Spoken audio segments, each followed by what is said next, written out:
What is up, everyone? JD here. I hope you're doing well today. Today, I'm really excited to bring you my top carried pocket knives for the week.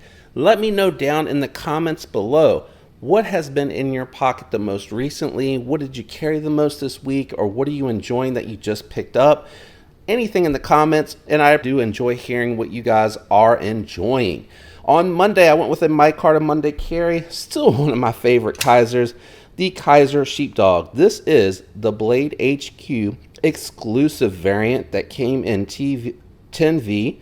I did go ahead and throw my own stonewash on here. I laid the angle back to 18 degrees and I threw just a little tiny sharpening choil on there. I did a forced patina on the micarta. I think it came out really nice. I included the pocket clip in that stonewash that I did on the blade, and I think it came out really nice. Sharpened right up. 10V is definitely a harder steel to sharpen. Keep that in mind. It is super tough. You just need to be patient and take your time with sharpening it. But that was what was in the pocket on Monday. I am going to offset these a little bit to try to make sure that they all can fit. On Tuesday, I did a titanium Tuesday carry, another knife that I really do like and enjoy. I know the blade shape's probably not the prettiest. It's just a straight sheep's foot blade, but it has a beautiful stone wash on top of the polished finish, and I think it looks really good. Does a great job masking all of the cuts and lines that go through there when you're using it. I can't even get it to show up on camera. Maybe a little bit just thin. Maybe not. Titanium frame lock. I love the bronze accent hardware. Just wish they'd have done the pivot with it as well. Fully functional pocket clip. Nice and thin. Friendly carry. Fits in hand really well. A great knife from Kansept. Like that a lot. That was what was in the pocket on Tuesday. On Wednesday, I decided to go lightweight, just carrying one knife, no companion carry, but I just wanted to carry this one because I like it so much and I hadn't gotten it in the pocket in a couple weeks, and that is going to be the Finch 1934. This one is done in 154 cm, has a beautiful blade shape, nice little clip point here. And it has a lot of belly, and that belly, when you're holding it, actually helps keep you in a cut when you're pushing through cardboard. I went through a couple pieces just to see how it would do. Really comfortable in hand because QSP did a nice job with Finch's design of making this nice and chunky, having thick scales with beautiful inlays. The bone is definitely really nice looking. In person, it looks even better, but they have G10 in wood if that is not your thing. Titanium milled pocket clip that works really well. The bull nose I didn't think was going to work really well, but what it does is it has enough of a ramp here to kind of funnel the pants or the lip of your pants so that it's going in, catching it, and going directly into the pocket nice and smooth, and it's springy enough. It's still a stiff pocket clip, but it has enough spring to kind of lift up to allow the material to go in there. What I have found though is if you have a thicker seam, it kind of wants to stop where the bone grooves are here because it's kind of getting hung up, so you got to give it a little bit more of a push to get it the rest of the way there. Nice access to the lock bar. It's not the best, but it's not the worst. It's cut down just enough for you to catch it to get it started, and then once it's over the ramp, a few little shakes and it'll shut. I just wanted to demonstrate there because the blade is lighter. It does require, you know, a little bit of more of a forceful shake to get that to close. Really nice and thin. It came with a fantastic edge. This damn thing has bit me twice because I've reached over too far, not realizing it, and I've kind of let the tip catch me just because of how fat the meat is on my thumb, I guess, for my hand right there. So I just got to remember to put it out here if I'm going to close it like that on the corners. Can't reverse flick this one. It's just too slick.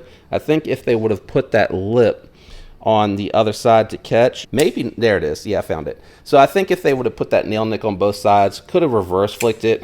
Again, just a great looking, cool, medium knife. I wouldn't call it small. I think like the Rhea, the mini sheepdog, the baby banter, I think those are small knives. Maybe those are mini and this is a small, but I feel like there's other knives out there like the penguin that are a little bit smaller. I would even say that the Altus might be about the same size or smaller. I would call that more of a medium knife. That was Wednesday's carry. On Thursday, I broke out the Protech Malibu.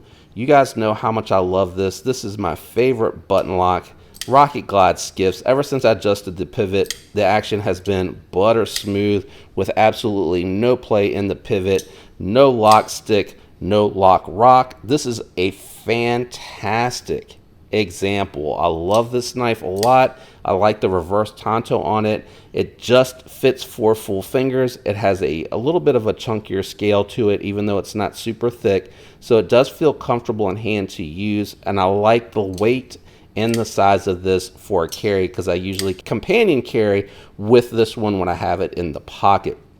The 20 CV from Protech seems to be done pretty well. I have not had to sharpen it. I've used it moderately.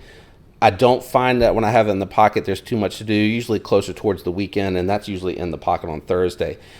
And I mentioned companion carry. Thank you, Sat2 Dave, for letting me borrow this one. I have the McNees PM 3.5 inch. This one is done in Magna Cut, made in the USA. It has this really beautiful bark pattern. I like the way that looks. It's really, really, really nice. You can tell here Dave does use it. Oh, is it going to be difficult and not show up on camera? You can see some of the marks. Maybe I can change the lighting a little bit here for you to see that. You could see the marks where he had used it. He had indicated he had sharpened it up and sent it over, and it came over with a great edge. I was just curious with Magna Cut, so I stropped it just a tiny bit, like a little on each side, just to see what the leather was going to be like, and it was really, really nice. And, you know, he put a great edge on it, and I think the mirror polish on it just looks good. But this thing has a great edge on it. So he did a good job sharpening it. I just polished it up just a little bit because I was just curious about Magna Cut. I've heard that it performs really well with a fine edge, and I think that it really does. I think you can kind of really see this is not a factory edge at all. But man, that thing slices and it feels really good in hand. Full review will be coming for that. You're getting a little bit of a sneak peek. That was also my companion carry today, and today my main carry was the AD 20.5. This one here is the DLT Trading exclusive Austin A, but it's coated and it came with the drab green Grivory scales. I wanted the coated blade. This was one of the first coated versions to hit the market, and I snatched it up as soon as it came out because it was still relatively hot. They were selling out pretty quickly. I was worried about missing out.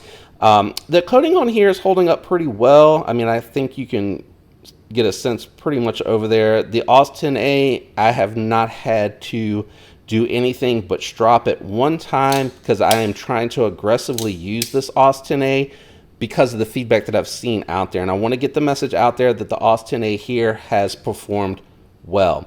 I found that it's performing just as well as 14C28N, Nitro V. In my inventory, I have found that it works just as well, or roundabout, maybe not totally equal to the Nitro V, but definitely equal to the 14C28N in my opinion.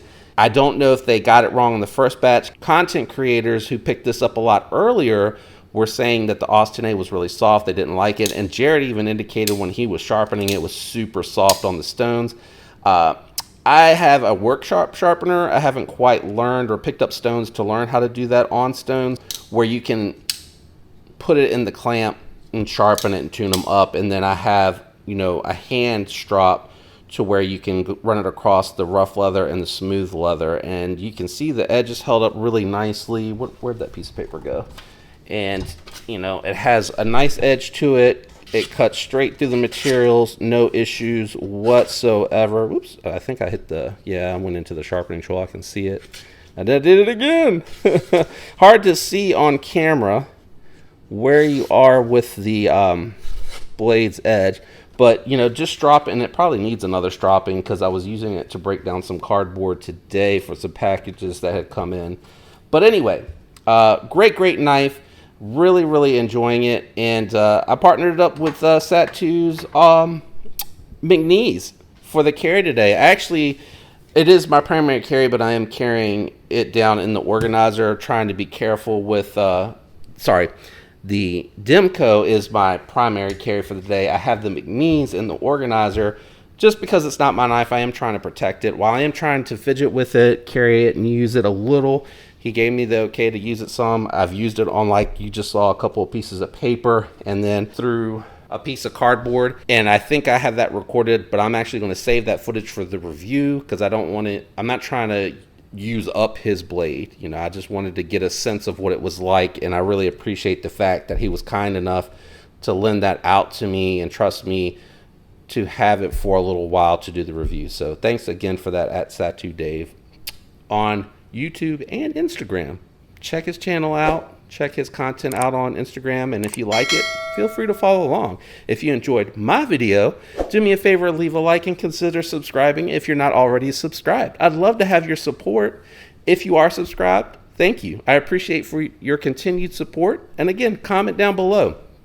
What's in your pockets? What are you enjoying the most right now? And do you have anything coming in the mail that you're looking forward to? I'd actually like to hear that as well, as I slide the whole stand just now, hitting the table. Thanks again for tuning in. I hope all of you have a fantastic week. And until next time, peace.